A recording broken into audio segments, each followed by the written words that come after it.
السلام عليكم متابعي ومحبي مسلسل السلطان محمد الفاتح. في الإعلان الثاني للحلقة القادمة 22 من مسلسل السلطان محمد الفاتح، شاهدنا قرار السلطان محمد بالتوجه إلى القسطنطينية لفتحها بعد استكمال الاستعدادات والتحضيرات النهائية لبدء الحصار.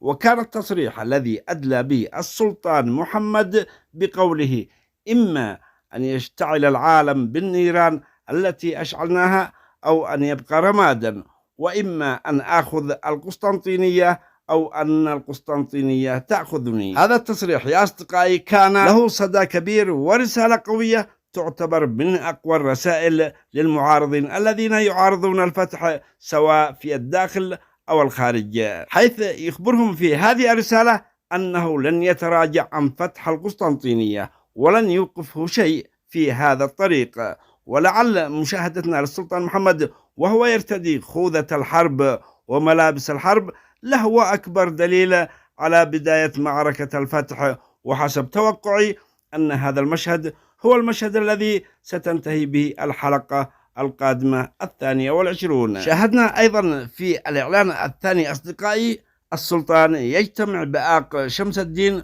وزغنوس باشا ويتحدث معهم عن الفتح وعن حلمه في تحقيقه، وهذا يعتبر إشارة واضحة إلى أن المكانة الكبيرة التي يحظى بها كل من آق شمس الدين وزغنوس باشا في قلب السلطان محمد، حيث يعطيانه دعم نفسي وروحي ومعنوي كبير، حيث يقول آق شمس الدين للسلطان: كل طريق تسلكه يؤدي إلى النصر. ورأينا السلطان محمد يقول أيضا لزغنوس باشا: لقد جاء اليوم المنتظر أيها المربي. فيرد عليه زغنوس باشا: جاء يا مولاي. إذا بالمختصر يا أصدقائي، اعتبارا من الحلقة القادمة ستكون معظم الصراعات والمواجهات مركزة على عملية الحصار والحرب من أجل فتح القسطنطينية. وقبل أن أختم هذا الفيديو يا أصدقائي، أود أن أوضح للمتابعين حقيقة هامة بشأن تحامل بعض المتابعين على المسلسل وانتقادهم لمسألة الخيانات،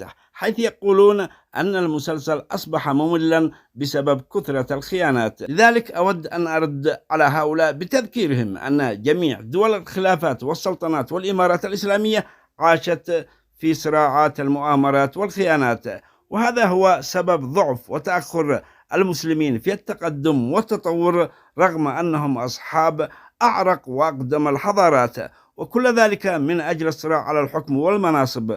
وهذا هو الحال الذي لا يزال قائما في دولنا العربية على وجه الخصوص. لذلك يا أصدقائي، أعتقد أن المسلسل لامس الواقع بهذا الأمر وليس العكس. إلى هنا أكون أصدقائي قد وصلت معكم إلى نهاية هذا التحليل البسيط والمتواضع. أتمنى منكم دعم القناة بالاشتراك ممن لم يشترك بعد، وكذلك عمل الإعجاب للفيديو إن أعجبكم، وألتقيكم على خير في فيديو قادم. إلى ذلك الملتقى وذلك الحين أستودعكم الله، والسلام عليكم ورحمة الله وبركاته.